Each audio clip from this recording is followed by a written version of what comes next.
On va regarder ce matin une Église bien établie dans 3 points différents. Moi, je vais commencer avec un point. Il va voir notre pasteur et il va avoir le pasteur de Rivière de Ville d'Anjou, M. Fré. Moi, je vais regarder une Église bien établie se multiplie. Et on va garder 3 points, je regarde l'heure. Une Église bien établie est fondée sur les Écritures. Une Église bien établie est établie sur la pierre angulaire. Et une Église bien établie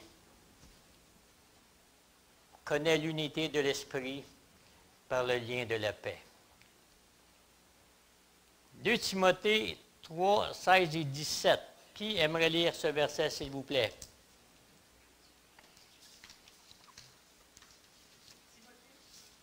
« 2 Timothée 3, 16 et 17, maintenant. » Toute écriture est inspirée de Dieu et utile pour enseigner, pour convaincre, pour corriger, pour instruire dans la justice, afin que l'homme de Dieu soit accompli et propre à toute bonne œuvre. Merci beaucoup. Tu sais, j'aimerais définir peut-être, c'est quoi l'Église? C'est quoi une Église? Bien, moi, j'ai fomenté une petite chose, là. C'est la communauté de tous les croyants nés de nouveau, dans la nouvelle alliance en Jésus-Christ, dans le lien d'une foi commune et de l'action du Saint-Esprit qui nous unit dans son corps, dont Christ est le chef. C'est un peu ma définition de l'Église de Christ. Toute l'Écriture est inspirée de Dieu. Donc, l'Écriture est une autorité dans ma vie et elle est une autorité dans l'Église locale. Et je peux rendre grâce à Dieu que depuis plus de 30 ans, la saine doctrine a été prêchée ici. Il y a toujours resté un petit troupeau fidèle qui a avancé dans les monts et vallées, dans les épreuves. La sainte doctrine a toujours été prêchée ici. Sa parole a toujours prédominé dans chaque aspect, dans chaque activité et dans chaque service de l'Église.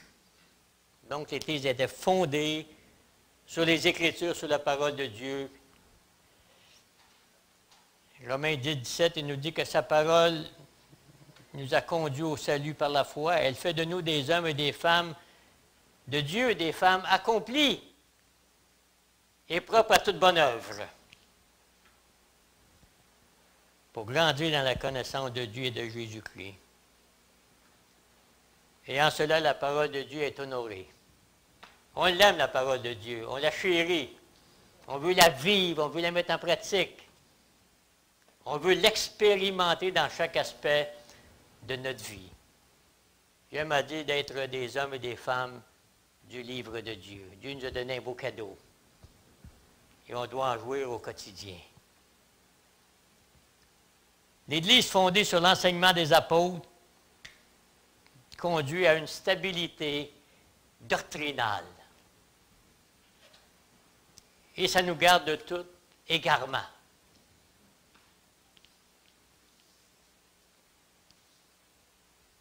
Sur ces Écritures, Dieu a bâti son Église et à chaque semaine ou chaque jour, il ajoute des pierres vivantes. Des frères et des sœurs bien-aimés dans le Seigneur. Une Église bien établie sur les Écritures, c'est la base. Hein? Si on vient dans une Église évangélique, c'est parce qu'on veut être enseigné de la bonne doctrine. Et ça fait une Église qui est bien établie. Deuxième point. L'Église bien établie est fondée sur les Écritures. Et une Église bien établie, bien, elle est établie sur la pierre angulaire. On a les Écritures, on a la pierre angulaire. Sur la personne et l'œuvre de la croix. Voici, je mets en Sion une pierre angulaire choisie, précieuse. Et celui qui croit en elle, l'Église Renaissance, ne sera point confus. Cette pierre est l'édifice de l'Église universelle. Cette pierre est l'édifice de l'Église locale, de l'Église Renaissance, dans laquelle la vie de chaque chrétien se développe en conformité à celle de Christ. On est sur ces Écritures, on est sur cette pierre solide qui fait de nous un peuple racheté, un peuple de Dieu, un peuple qui marche avec Christ, avec foi, avec confiance. Sur cette pierre, nous sommes identifiés et unis à lui dans son œuvre de rédemption. C'est cette pierre angulaire, Christ, qui a été à la croix pour nous, qui nous a sauvés, qui a fait de nous un peuple de Dieu, et que depuis 30 ans, on jouit d'une communion fraternelle, d'un engagement et d'un service fidèle ici, à l'Église Renaissance. La croix en est le point culminant. Qu'est-ce qu'elle fait, la croix? Je regardais ça hier après-midi, là, puis sa croix nous justifie. Il s'est écrit sur le mur, il s'est humilié jusqu'à la croix. C'est cette croix qui domine le peuple de Dieu. C'est cette croix qui nous rend heureux. C'est cette croix qui nous justifie. Et que cette croix est une réalité présente et vivante dans l'Église de Renaissance. La croix a toujours été prêchée. La sainte doctrine a toujours été prêchée. Ce qui fait que c'est une Église établie qui va se multiplier. La croix remplit nos cœurs d'espoir et de joie. Autour de la croix se trouve une Église bien établie, forte, courageuse, vaillante, une marche victorieuse avec Christ, en attendant la glorieuse espérance en Jésus-Christ. Donc, une Église bien établie, fondée sur les Écritures, établie sur Christ, la pierre angulaire, et sur notre unité en tant qu'enfant de Dieu. Éphésiens 4. On va écouter dans Éphésiens 4, s'il vous plaît.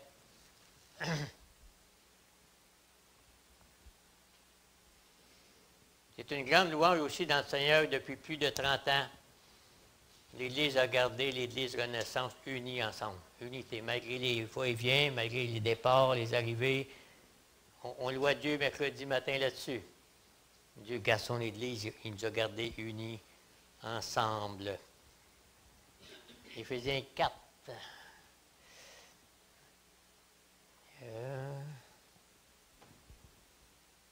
Éphésiens 4, 1. Okay. Je vous exhorte donc, moi, le prisonnier dans le Seigneur, à marcher d'une manière digne de la vocation qui vous a été adressée, en toute humilité et douceur, avec patience, vous supportant les uns les autres avec charité, vous efforçant de conserver l'unité de l'esprit par le lien de la paix. Un beau joyau. On va voir aussi qu'on est liés ensemble par le lien de l'amour également. Jean 17, 21 à 23 n'ira pas, mais la prière de Jésus, afin que tous soient un, comme le Père et le Fils est un. Jean 17, afin que eux, nous ici ce matin, soyons un en nous, afin qu'ils soient parfaitement un, comme le Père et Jésus sont un. Notre unité repose sur le Père et le Fils, de rester unis autour de notre foi, autour de la parole, autour de la vérité, autour de la croix, autour de la vérité révélée dans sa parole. La parole nous dit ici, dans un même, en toute humilité, douceur, avec patience, supportant les uns les autres, dans un même esprit, dans un même sentiment, dans un même amour, une même âme, une même pensée, dans une même humilité. Par le lien de la paix. Ce lien est spirituel. Et c'est ce lien qui nous unit les uns envers les autres ici à l'Église Renaissance. Ce lien est la paix. Mais selon Colossiens 3,14, aussi le lien de l'amour. On a la paix entre nous. Je sais que mon frère René avait apporté un message dans les Actes, ça fait longtemps. L'Église était en paix. Et on connaît, avec le Seigneur aussi, que l'Église est en paix. Pas de chicane, pas de division, pas de querelle. C'est merveilleux. Il y a d'autres églises qui ont plus de difficultés, mais nous, à RDP, depuis que je suis ici, on a connu la paix. Une autre traduction à ce lien de paix, le lien parfait de l'unité. Une autre version. L'amour de Dieu déversé dans nos cœurs par le Saint-Esprit va cimenter cette unité les uns envers les autres. Il va rendre cette unité vivante. C'est écrit ici de la préserver. Donc, nous avons cette unité en nous, mais on doit la préserver. On doit la conserver, on doit la développer, on doit la rendre vivante. Et sur quelle base notre unité est-elle indestructible? Bien, les versets 4 à 6 le dit. Il y a un seul corps et un seul esprit, comme aussi vous avez été appelés à une seule espérance par votre vocation. Il y a un seul Seigneur, une seule foi, un seul baptême. Un seul Dieu et Père de tous, qui est au-dessus de tous et parmi tous et en tous. Elle est là, l'unité. Dans le salut, dans notre baptême, dans notre marche avec Dieu. L'unité dans la diversité et dans l'exercice de nos dons. On a vu ça à RDP depuis que je suis ici. Jusqu'à ce que nous devenions, qu'on puisse conserver cette unité. Le verset 13. Jusqu'à ce qu'il faut conserver cette unité, là. Jusqu'à ce que nous soyons tous parvenus à l'unité de la foi et de la connaissance du Fils de Dieu à l'état d'homme fait, à la mesure de la stature parfaite de Christ. L'unité de la foi dans l'Évangile de Jésus-Christ. Notre unité dans la sainte doctrine. Notre unité sur la pierre angulaire.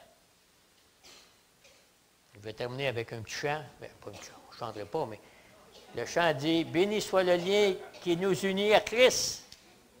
Nous mettons en commun nos fardeaux et nos labeurs. En Jésus, nous ne sommes qu'un dans la joie et les pleurs. On a traversé des épreuves des églises. On était un dans la joie, dans l'encouragement, dans l'amour mutuel. Et je rends grâce à Dieu pour cela. Notre unité dans une église bien établie trouve sa source dans l'Écriture et dans l'œuvre parfaite de la croix. Et on va connaître la croissance. Ça va se multiplier. Si on est fondé sur la sainte doctrine, si on est bien établi sur la pierre angulaire, on va connaître notre unité. Donc, la conclusion, une Église bien établie se multiplie sur le fondement de la parole de Dieu. Établie sur Jésus-Christ, la pierre angulaire, et sur l'unité des croyants. Amen. J'invite notre pasteur Hugo pour la méditation maintenant.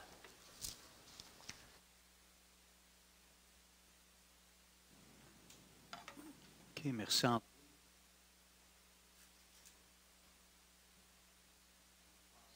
Un petit peu à notre personnalité et rôle dans ce qu'on souligne ce matin. André est arrivé ici début des années 2000, je pense, hein? Ou 2003, puis il venait prêter main forte au pasteur fondateur de l'Église. Puis finalement, pas longtemps après, le pasteur a quitté. Donc André venait juste pour prêter main forte. Finalement, il s'est retrouvé à être le capitaine à bord. C'était pas son plan, je pense, initial. Mais André est un serviteur de Dieu, il était prêt à prendre les rôles. Mais André, je le vois comme un stabilisateur. Ce qu'il vient de nous partager, c'est la parole de Dieu, Christ, le Saint-Esprit, l'unité de l'Église. C'est une des forces, c'est dans les forces des dons et de la personnalité d'André. Moi, j'arrive ici un petit peu comme Louis Bourque disait à mon beau-père, comme un hémorroïde. Un hémorroïde, ça te dérange, hein? C'était pas mon intention, mais non, vous n'aimez pas la... Non? OK. C'est Louis Bourg qui disait ça. Je vais me cacher derrière lui. Alors, mon point à moi ici, ce que je veux partager avec vous, c'est qu'une Église établie se multiplie. Alors, on ne peut pas rester à l'intérieur. Le sel, pour qu'il influence la saveur des aliments, il faut qu'il sorte de la salière. Il faut qu'il soit en contact avec les aliments. Donc, nous sommes le sel de la terre. Il faut qu'on sorte de notre salière, notre bâtiment, pour être en contact avec les gens. Il y a peut-être 2 ans, le groupe de PEVA était venu ici, puis notre frère Albert, qui est arrivé tantôt, avait emmené un petit partage. Il est où, Albert? OK, là-bas. Puis, je ne sais pas si vous vous souvenez, il avait commencé en disant « Mère! » Vous souvenez-vous? Parce qu'on est l'Église mère. Alors, ce matin, je commence en disant « Fille! » Fille!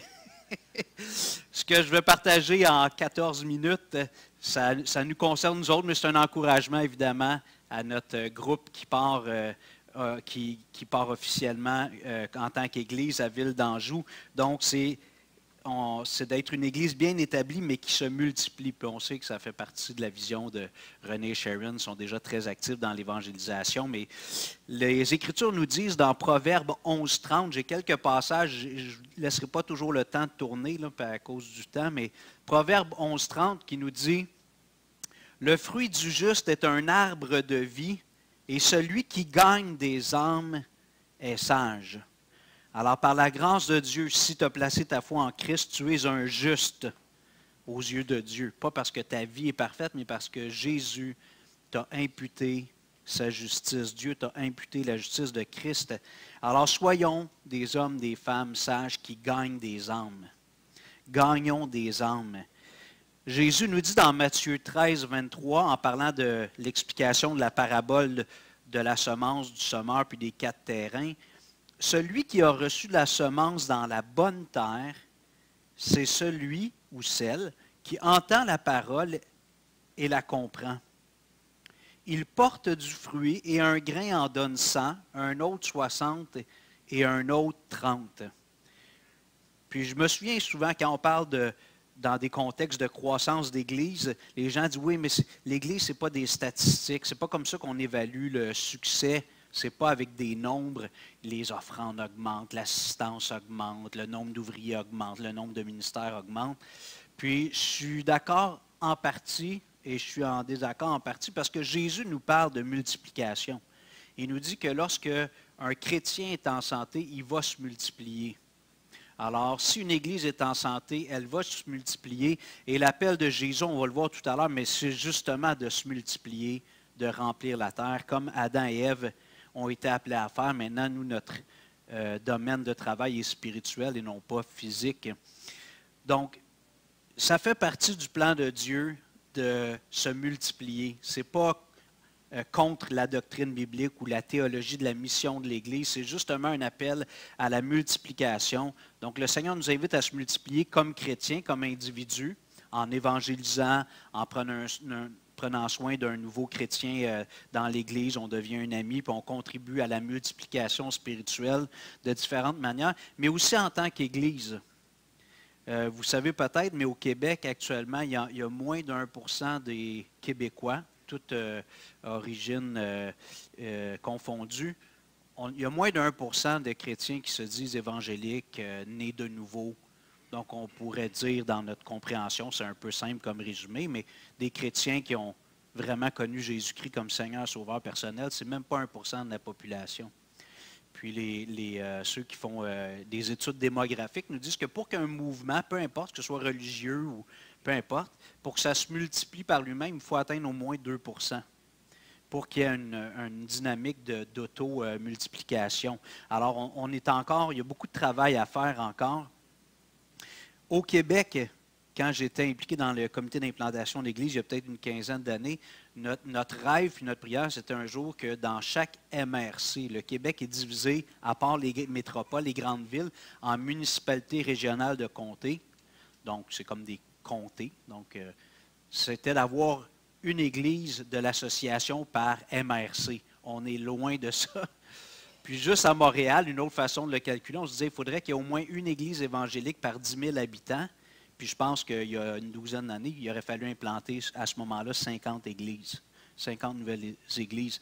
Alors, par la grâce de Dieu, maintenant, il y a une église de l'association à Anjou. Je pense que dans Villeray, il n'y en a pas. Alors, il n'y a pas d'église. Peut-être que ce sera notre prochaine implantation. Peut-être qu'on... OK. Mais une église de l'association, non. OK. Puis on aime tous les frères et sœurs, mais... Alors, on doit se multiplier, puis ce matin, on célèbre ça, le fait que notre petite église, par la grâce de Dieu, on a aidé René, Sharon, puis le groupe d'Anjou de PEVA à devenir, et BEVA, de devenir une église, quand on a conclu ensemble de s'impliquer plus formellement. On a dit à René, j'ai dit à René, je ne pourrais pas m'impliquer beaucoup avec toi, parce qu'on m'a appelé pour aider l'Église ici à renouveler un peu sa vigueur, puis tout ça, mais on aime ce que vous faites, puis on veut vous donner l'encadrement ou l'accompagnement minimal dans ce projet-là. Alors, René priait pour avoir une Église mère, puis on a pu avoir ce privilège, jouer ce rôle-là.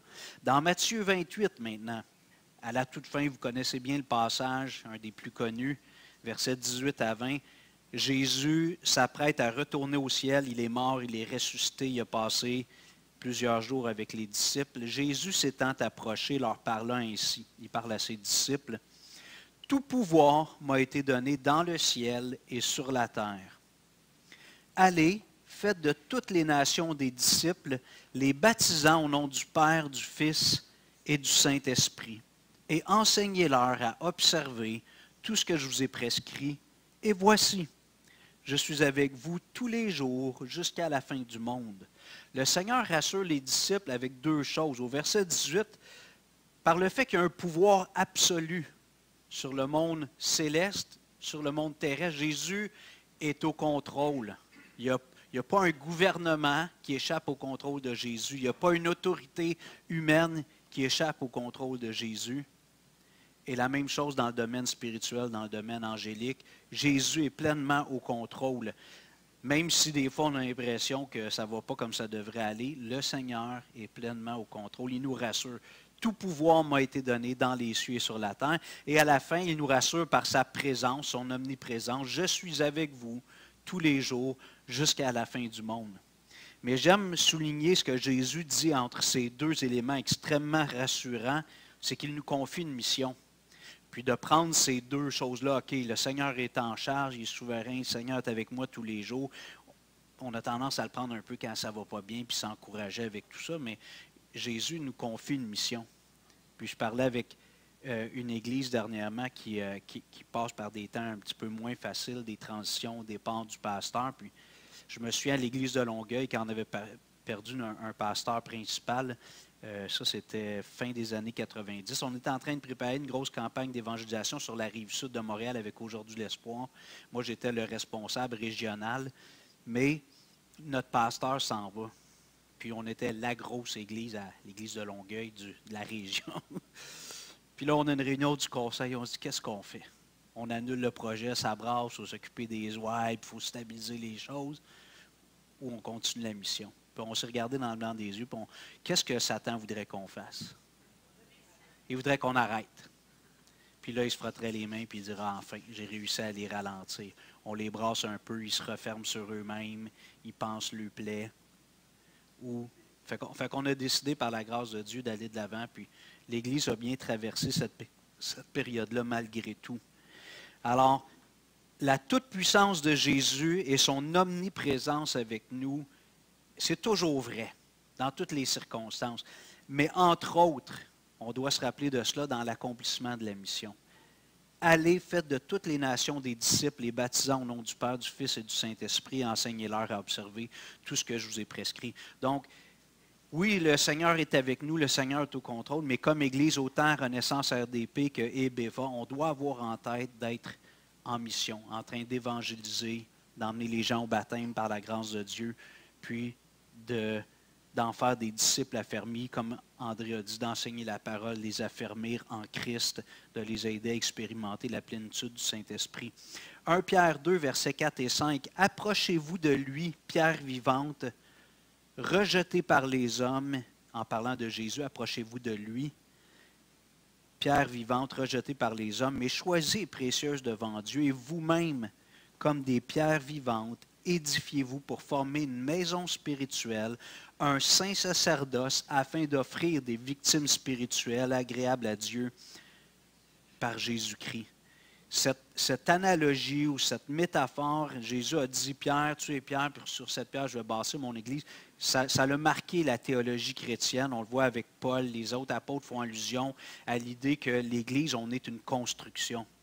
On est un temple, on est un bâtiment, mais ce n'est pas les murs avec les 2x4 ou les blocs ou la brique.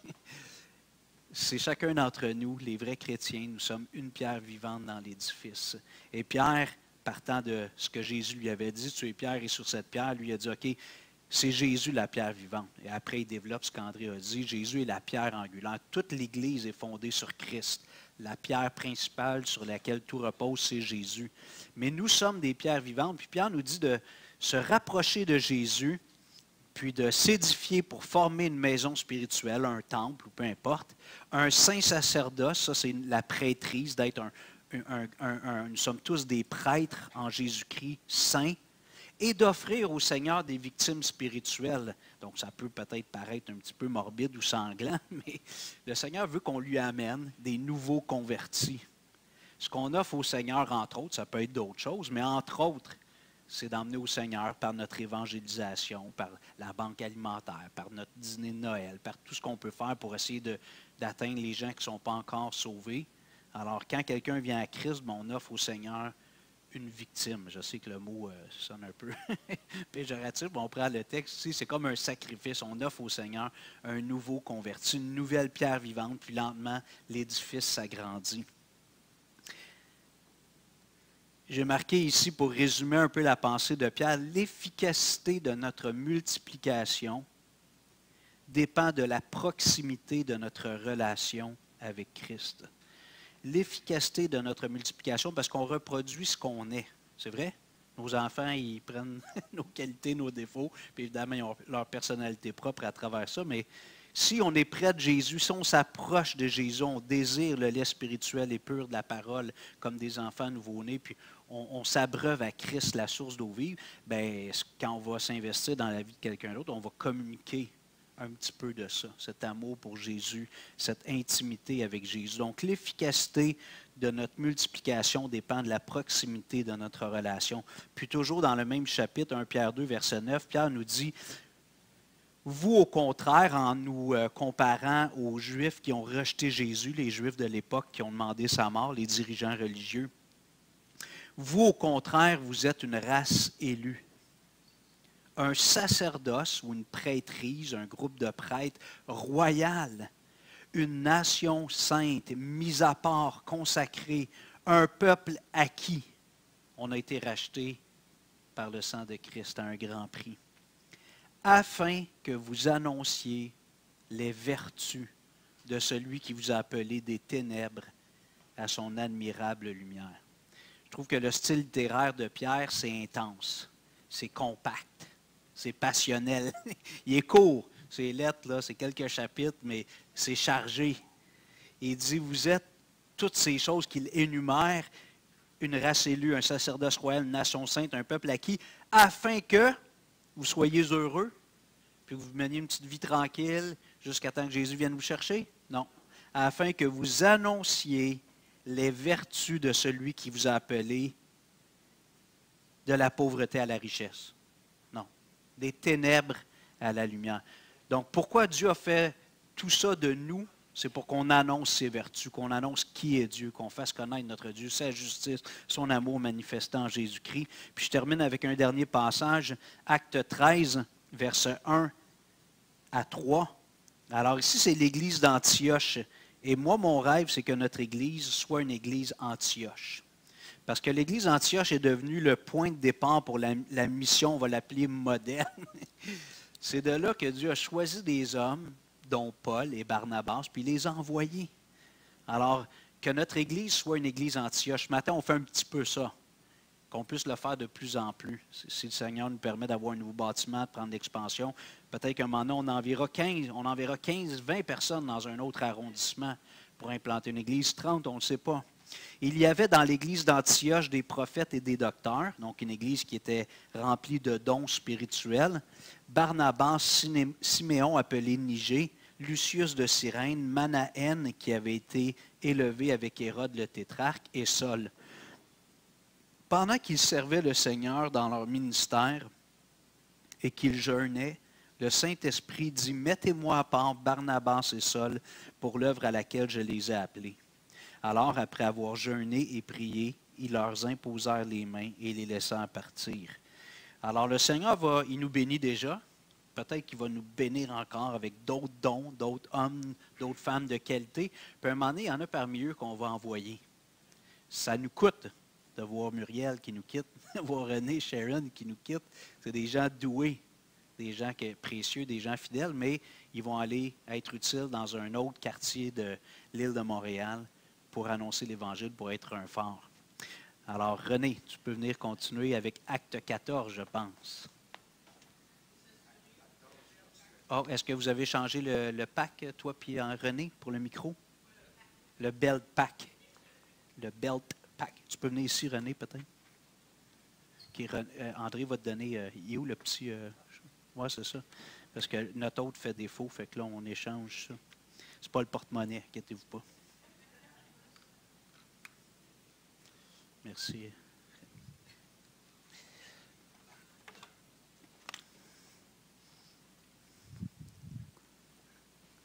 Vous bénisse, bien-aimés. Ça fait plaisir de vous revoir. Et cet exercice, c'est celui du Saint-Esprit, c'est celui du Seigneur Jésus-Christ. C'est lui qui a donné son sang pour son Église. Et c'est à lui qu'est toute la gloire. Amen. Nous continuons cette triptyque en disant que oui, une Église bien établie, non seulement est fondée sur les Écritures, non seulement est fondée sur Jésus-Christ lui-même, mais elle se multiplie. Et comme les biologistes nous disent, la preuve de la vie, c'est la reproduction. Et vous êtes ceux qui nous avez encadrés ces 7,5, 8 années. Et nous en sommes très reconnaissants à vous ce matin. Regardons le processus, comment ça se passe dans Actes chapitre 14. Je pense que je vais demander à Sharon mes lunettes. Ah, les voilà. C'est beau. Acte 14, 77 ans. Une bonne année, 1947, hein, Daniel? Mais toi, c'est 1946, comme Richard. Bravo. Donc, Acte 14, s'il vous plaît, nous commençons à 20b. Acte 14, verset 20, au milieu du verset. Acte 14 et au verset 20. Deuxième partie. Le lendemain, il partit pour Derbe avec Barnabas. Quand ils eurent évangélisé cette ville et fait un certain nombre de disciples, ils retournèrent à Lystre, à Icône et à Antioche, fortifiant l'esprit des disciples, les exhortant à persévérer dans la foi et disant que c'est par beaucoup de tribulations qu'il nous faut entrer dans le royaume de Dieu. Ils firent nommer des anciens dans chaque église et après avoir prié et jeûné, ils les recommandèrent au Seigneur en qui ils avaient cru. Prions. Notre Dieu, notre Père, merci pour ce passage. Merci pour les 2 méditations qui ont précédé et pour lesquelles nous avons toujours un grand besoin d'être fondés sur ta parole, d'être fondés sur ta personne, Seigneur Jésus-Christ, et d'être remplis de ton Esprit Saint. Parle par ce passage, nous t'en supplions. Au nom de Jésus-Christ, Amen. Amen. 4 étapes dans ce beau passage. Vous les avez sans doute vues en passant, quand on vient de le lire. Quand ils eurent évangélisé. C'est différent que de faire un disciple. C'est une étape distincte. Il faut publier, soit des belles cartes comme vous avez pour votre repas de Noël, ou bien à la radio, des podcasts, inviter un voisin sur le palier. Mais ça, c'est évangéliser, c'est la première étape. On commence par semer.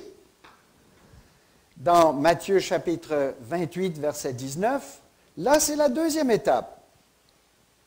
Bien sûr, ça prend pour acquis la première, mais la deuxième étape, c'est aller, faites de toutes les nations des disciples. Et c'est ça qu'on voit dans notre texte ici. Donc, première étape, c'est clair, ils ont évangélisé la ville. C'est une étape qu'il ne faut jamais arrêter, même lorsque l'Église a 36 ans. Et je vous félicite. 1988, ça fait 12 jusqu'à 2000, plus 24, ça fait 36. Bravo! Hey, hey! L'Église qui est en train de s'établir avec force. Mais il ne faut jamais quitter cette première étape quand ils eurent évangélisé cette ville et maintenant est fait un certain nombre de disciples. Étape numéro 2. C'est différent. Maintenant, tu prends quelqu'un qui a un petit peu de promesse, qui a un petit peu il répond, il prend un intérêt, il assiste aux réunions. Il n'est pas encore peut-être sauvé au départ, mais tu lui enseignes, soit le maître et son disciple, soit les 7 premiers pas d'un disciple de Jésus-Christ, peu importe la méthode, mais on le fidélise, on l'enseigne, on le nourrit. J'étais assis juste en avant de la maman qui donne du lait à son petit garçon. Il a l'air costaud. Elle lui donne à manger, à boire. Et puis, pour nous aussi, nous avons des contacts que nous suivons. On peut appeler Ebeva l'église du métro. On va au métro Honoré-Beaugrand ou bien Radisson.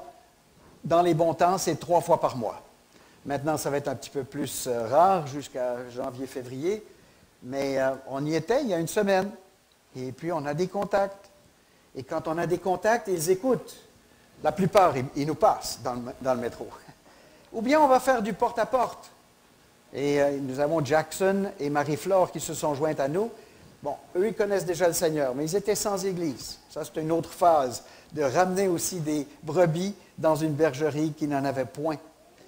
Mais ici, on a 2 premières étapes. Ils eurent évangélisé cette ville, fait un certain nombre de disciples. Il faut faire des disciples. Avez-vous fait un disciple? Vous avez peut-être évangélisé cette année, mais avez-vous pris quelqu'un pour essayer de l'enseigner? Et ensuite, nous avons ici la 3e étape au verset 21 et 22. Ils retournèrent à Lystre, à Icône et à Antioche. Donc ici, il y a bien sûr Lystre qui était la ville où Paul a été malmené. Au verset 20, les disciples ayant entouré, il se leva. Pourquoi? Parce qu'au verset 19, il avait été lapidé, traîné hors de la ville et laissé pour mort. Mais les disciples l'ont entouré, il s'est levé, puis il est retourné dans la ville.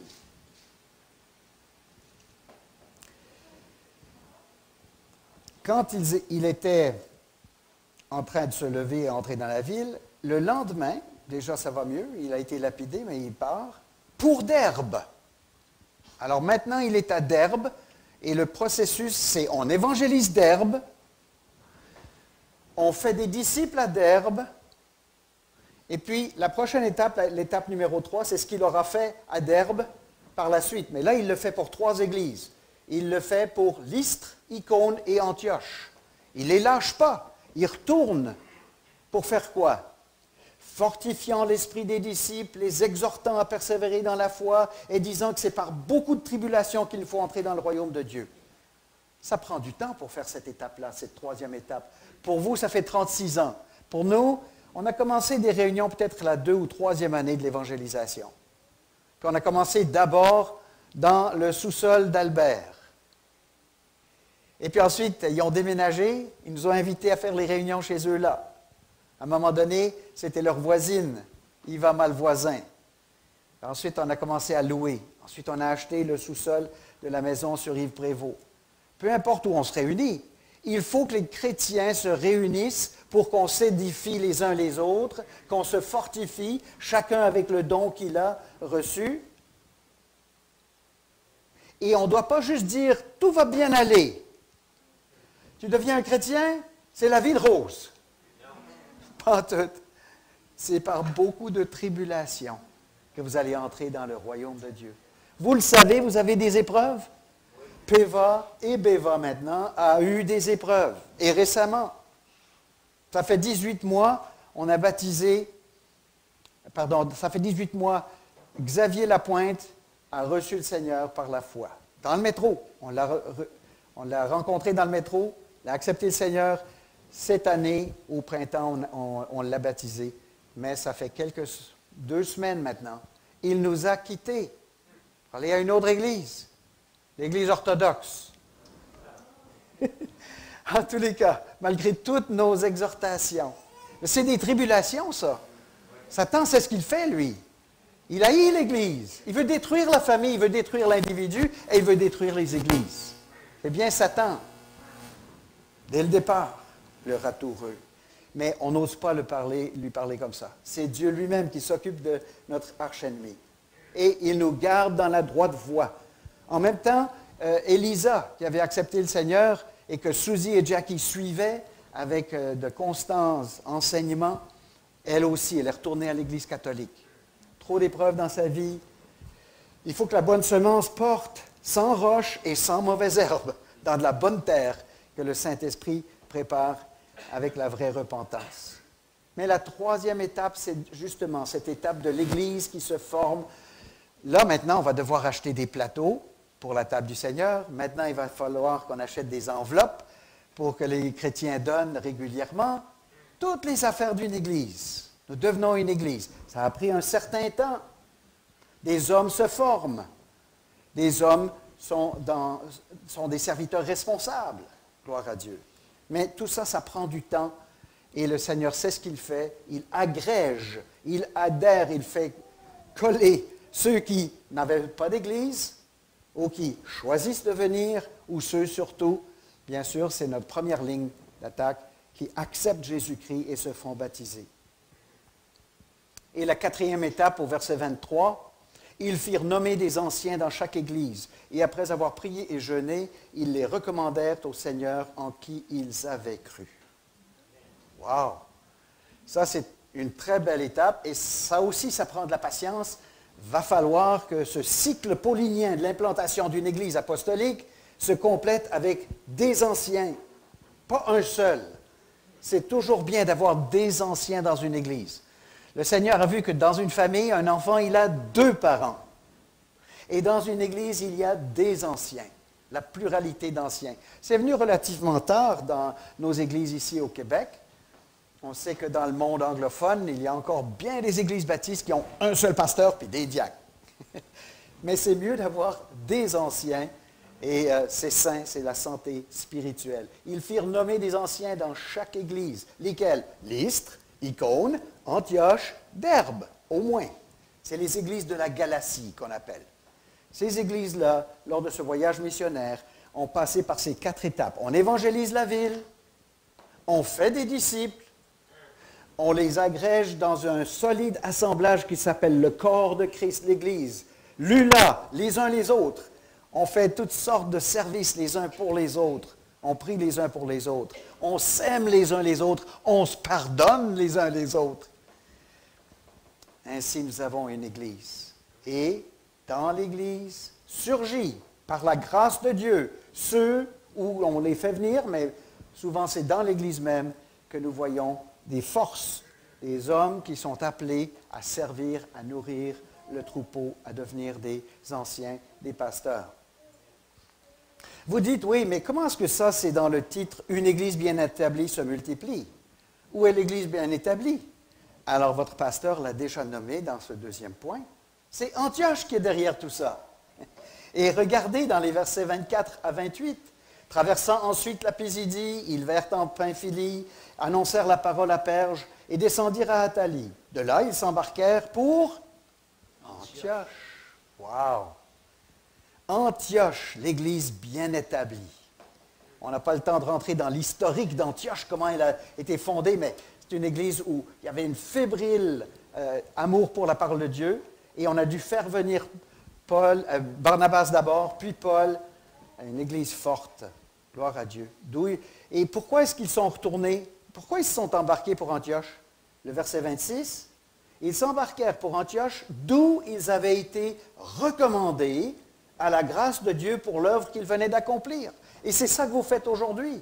Vous nous recommandez à la grâce de Dieu pour l'œuvre à laquelle le Seigneur nous a appelés à Ville d'Anjou.